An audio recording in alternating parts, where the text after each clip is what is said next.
Ты когда-нибудь был никем для того, кто когда-то клялся, что ты все? Сначала вы на связи постоянно. Смех, разговоры, связь. А потом, однажды утром ты просыпаешься и тишина. Ни ссоры, ни прощания, ни объяснений. Просто пустота. Она исчезла без следа. И это разбило твое представление о реальности.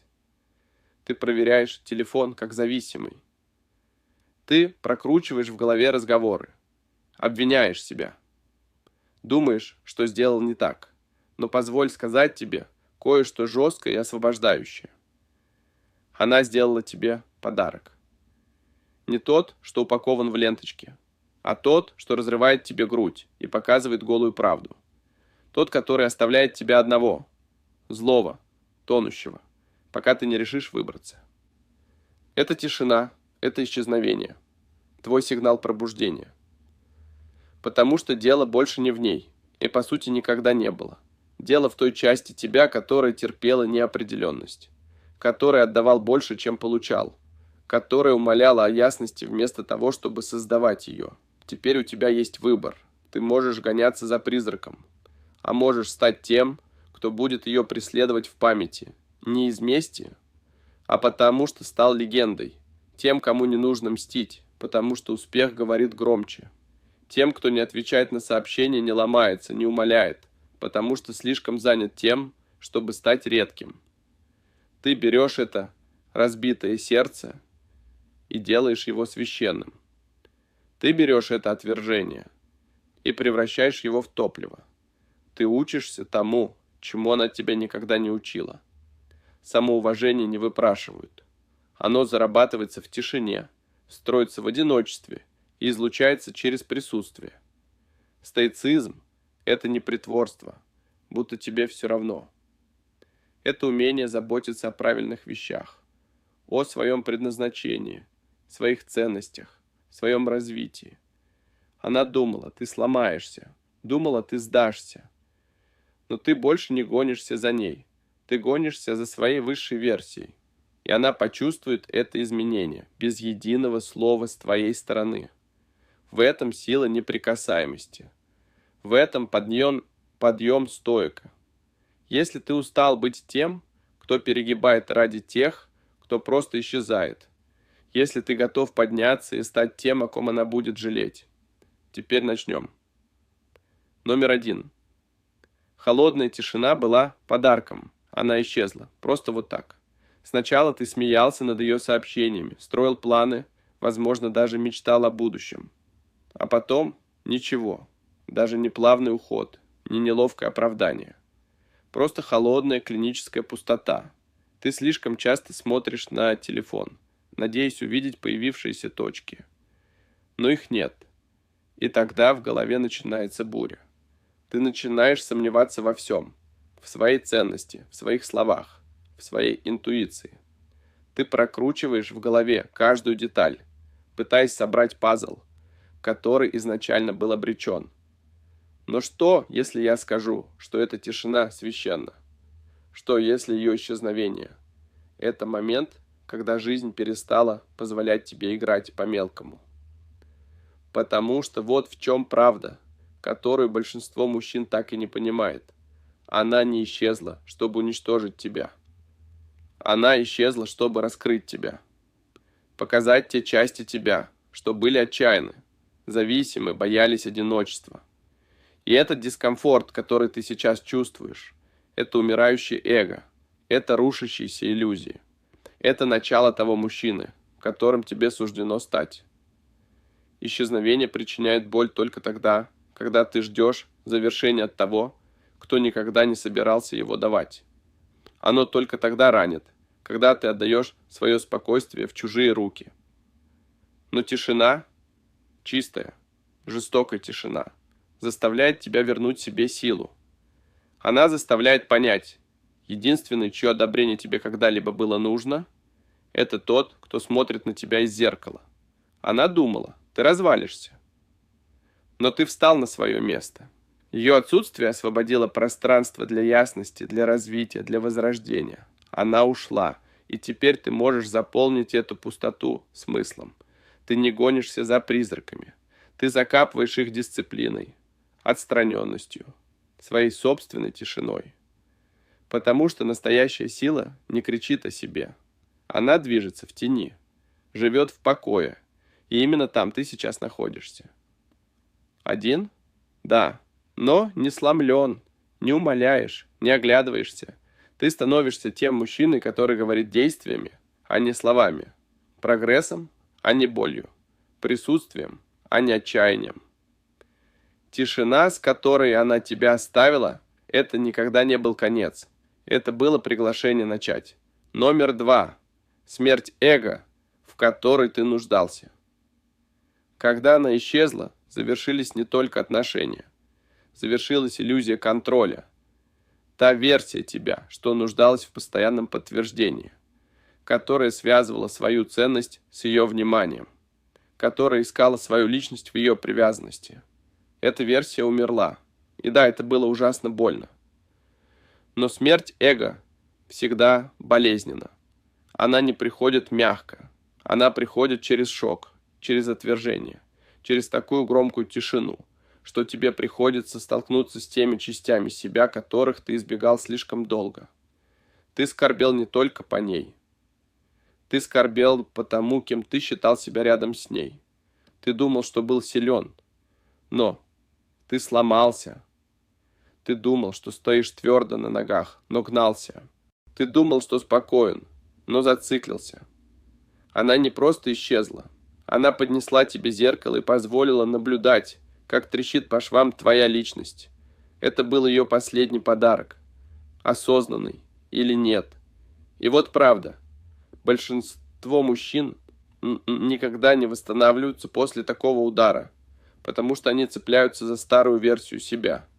Но ты другой. Ты не сопротивляешься этой смерти. Ты идешь навстречу ей и выходишь острее, сильнее. Именно здесь начинается твоя настоящая стоическая эволюция. Ты больше не ищешь комфорта. Ты ищешь ясность.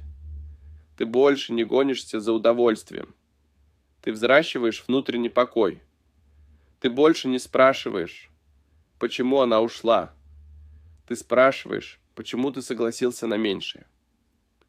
Ты не глушишь боль, ты используешь ее как лезвие, чтобы отрезать каждую слабую часть себя, которая позволила ей стать источником твоей значимости.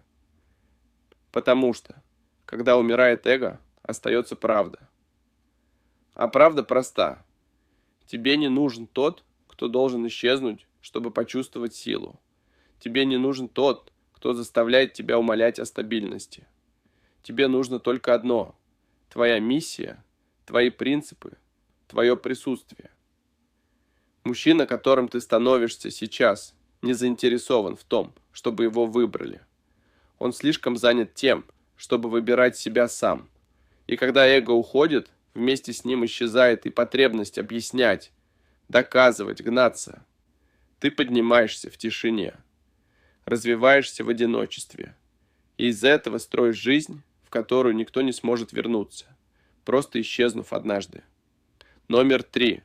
Отстраненность делает тебя опасным. Она думала, ты будешь чувствовать это вечно. Жжение, смятение, пустоту. Она думала, ее тишина будет вечно эхом звенеть в твоей груди. В этом суть исчезновения. Оно создает незавершенную рану, открытую петлю, потребность в завершении, которая никогда не приходит. И большинство мужчин, они срываются, они реагируют, они тянутся, теряют контроль, но не ты. Потому что в тот момент, когда ты выбрал отстраненность, ты стал опасен. Отстраненность – это не отсутствие чувств. Это отказ подчиняться этим чувствам. Ты признаешь боль и направляешь ее в дело. Ты не срываешься. Ты не бежишь за ней.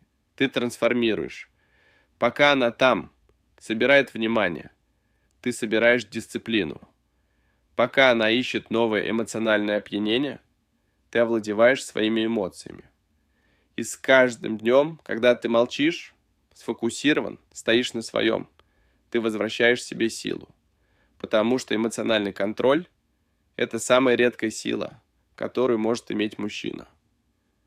Он не кричит, он не театрален, Он хирургически точен, холоден, сфокусирован.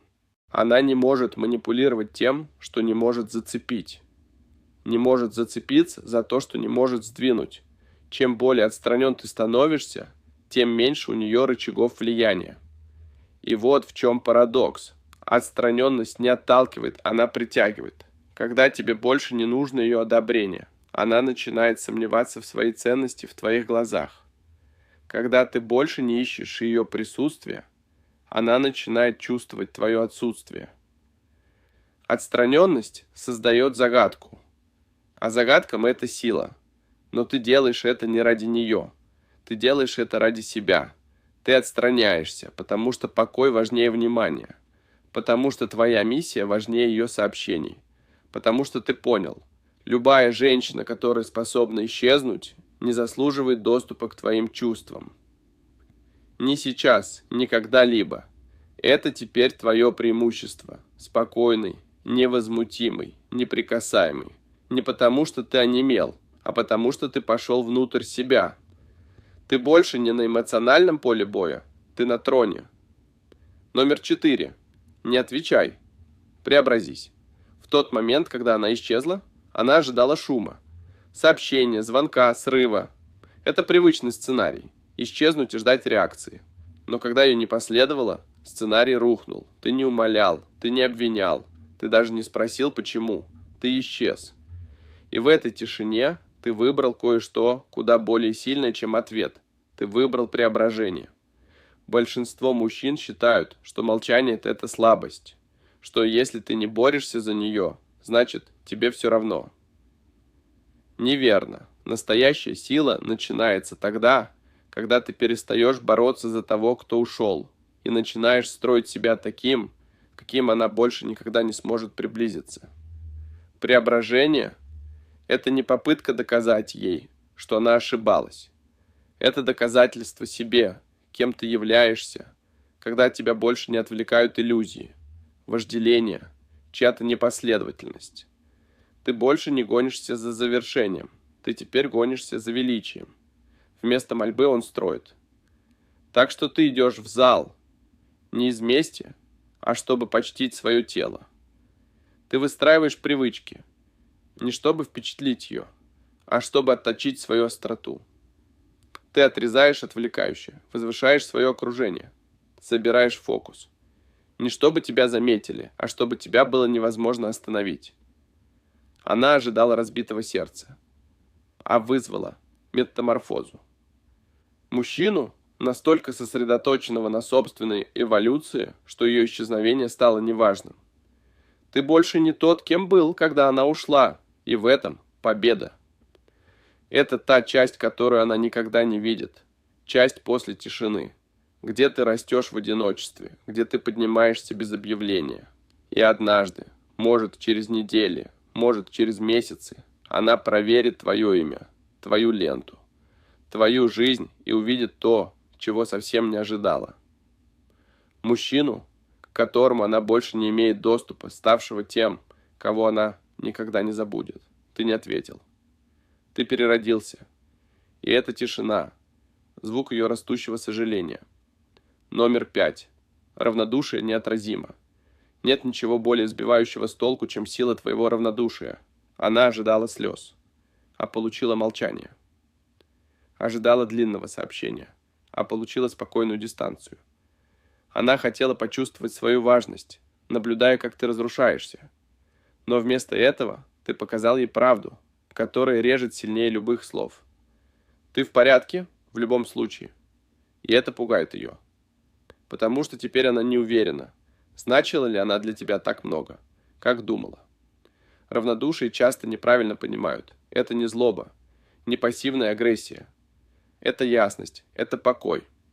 Это тихое понимание того, что ты не ставишь свою ценность в зависимость от чужой способности остаться. Что ты больше не гоняешься за тем, что разрушает твой баланс. А это редкость. Потому что большинство зависимо от реакции. Они хотят знать, что все еще значит.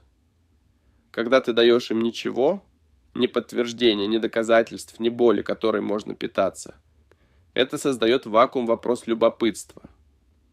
А любопытство – это начало одержимости. Ты стал магнитом в тот момент, когда перестал пытаться быть им. Когда ты удержал свое внимание, ты стал непредсказуемым. А непредсказуемость – это сила. Это темная психология, отстраненности. Когда ты больше не пытаешься вернуть ее, она начинает задумываться, был ли ты когда-либо действительно рядом.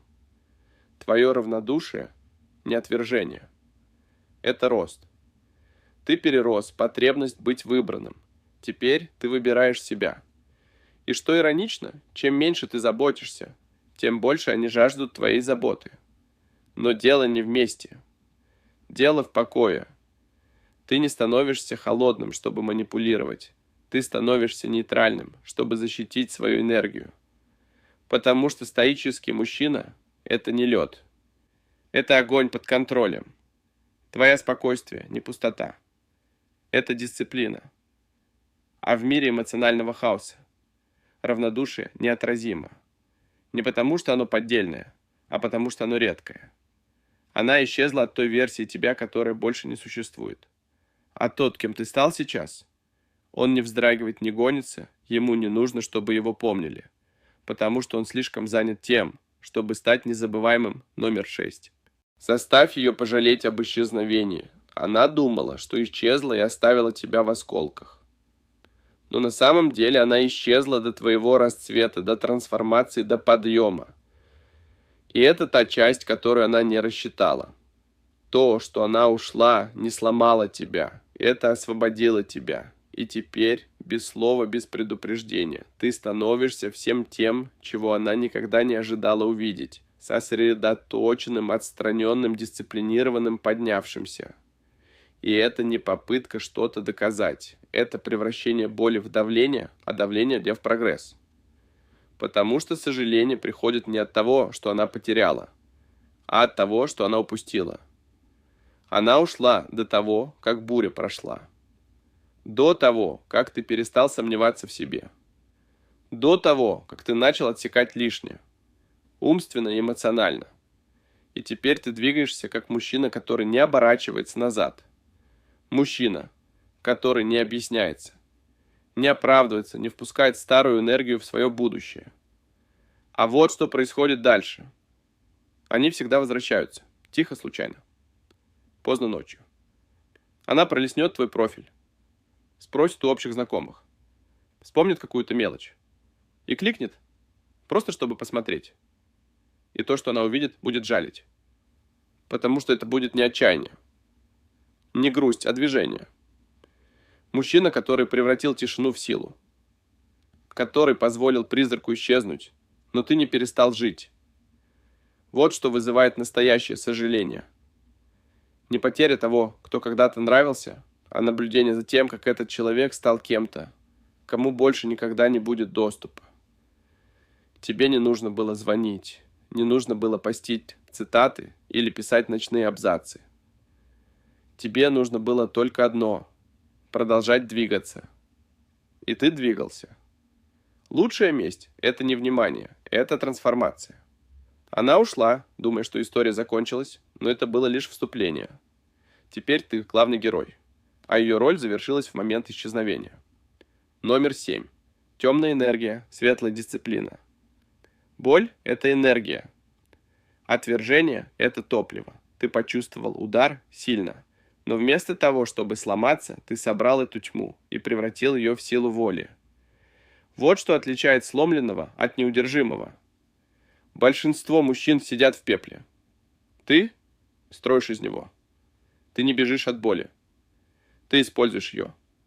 Направляешь. Превращаешь в дисциплину настолько холодную и сфокусированную, что она выглядит как легкость. Это не про то, чтобы притвориться, будто не больно. Было. Это треснуло что-то внутри. Но трещины – это то, где проникает свет. И теперь единственное, что сильнее боли, которую она оставила. Это система, которую ты построил поверх нее. Ты в зале. Даже когда не хочется. Ты на ногах рано утром. Когда никто не смотрит. Ты заменил переосмысление на действие. Ты больше не ищешь ее внимания. Ты отслеживаешь свой прогресс. Ты больше не жаждешь ее присутствия. Ты жаждешь результатов.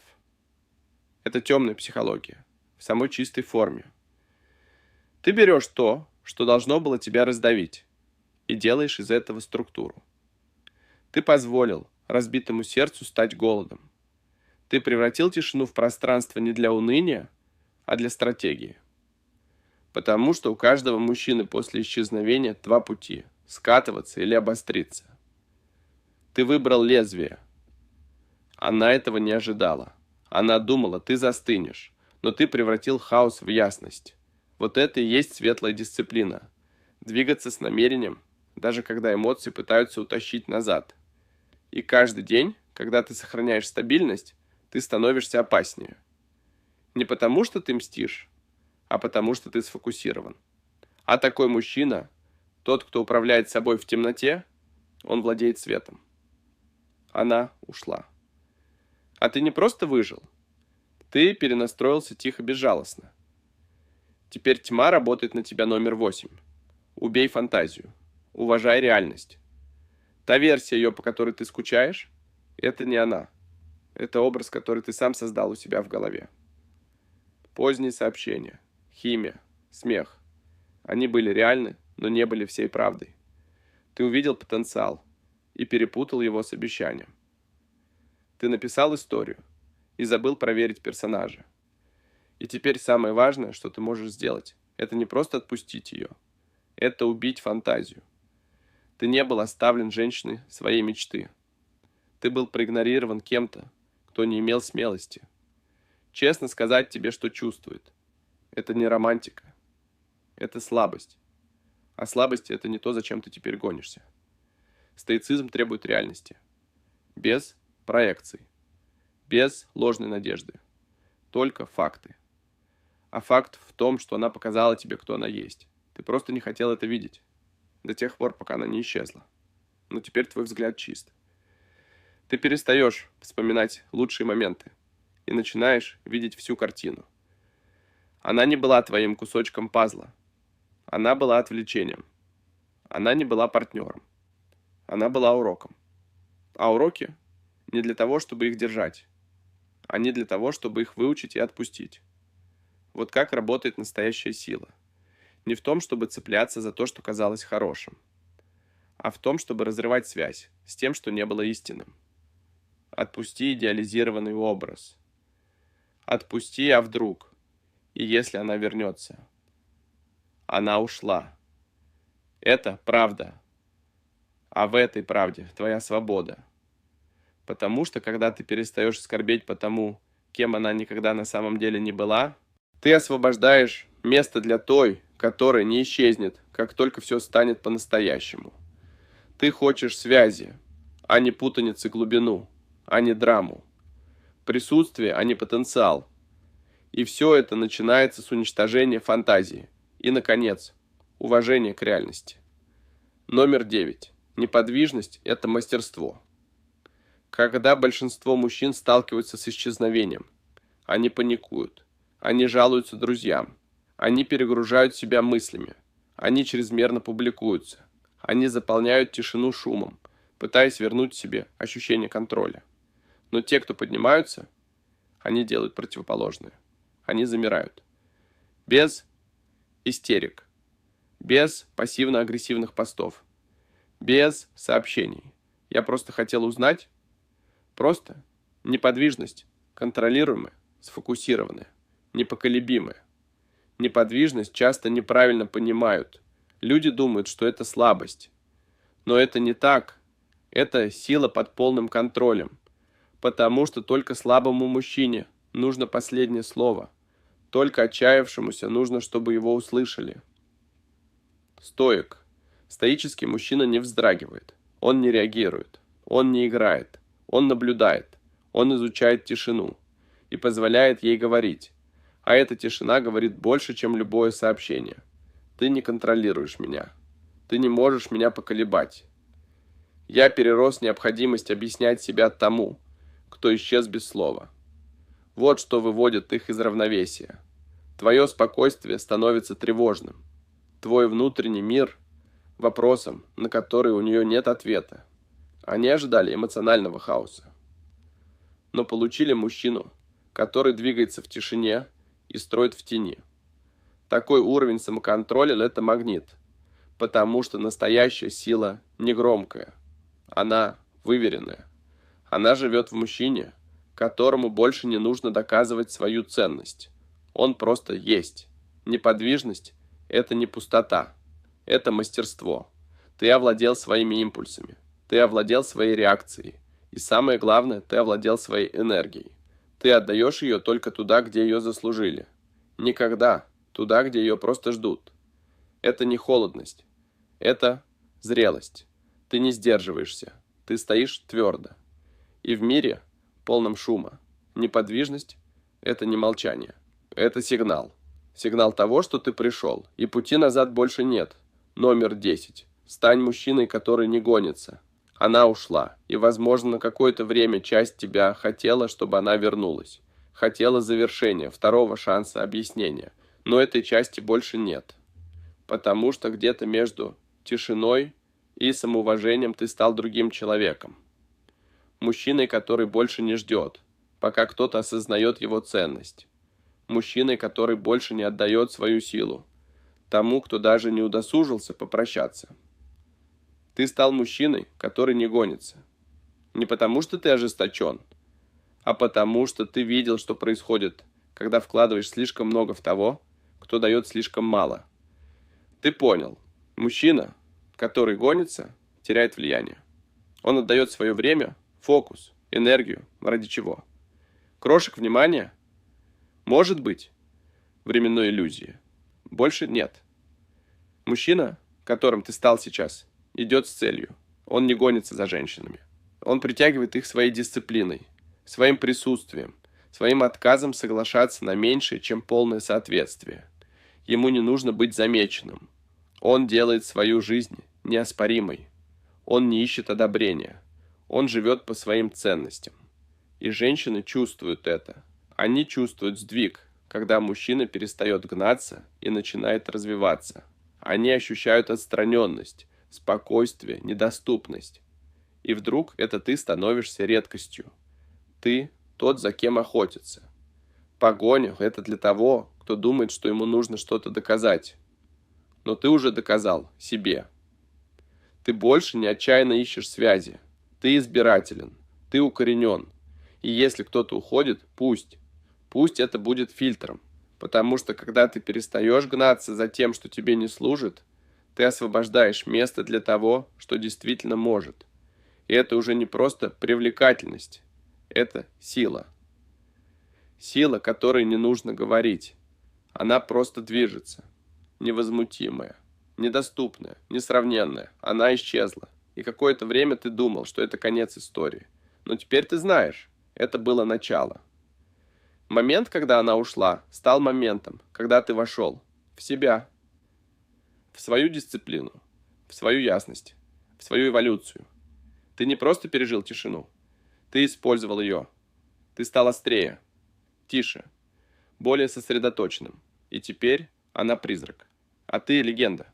Ты больше не гоняешься, не объясняешь, не сгибаешься. Ты строишь, ты отрываешься, и ты поднимаешься. Ты овладел самым трудным уроком. Покой не приходит от того, что они возвращаются. Он приходит от того, что ты больше никогда в них не нуждаешься. Ты перерос того мальчика, который умолял в ответах. Ты стал мужчиной, который двигается без разрешения. А такой мужчина, он не боится потерь. Он приветствует их. Потому что все, что уходит из твоей жизни и делает тебя сильнее, это не потеря, это урок. Теперь ты идешь вперед без малейшей потребности оборачиваться. Больше никаких «а что если?», никаких «может когда-нибудь». Только ты, сосредоточенный, уравновешенный, стоический, непоколебимый,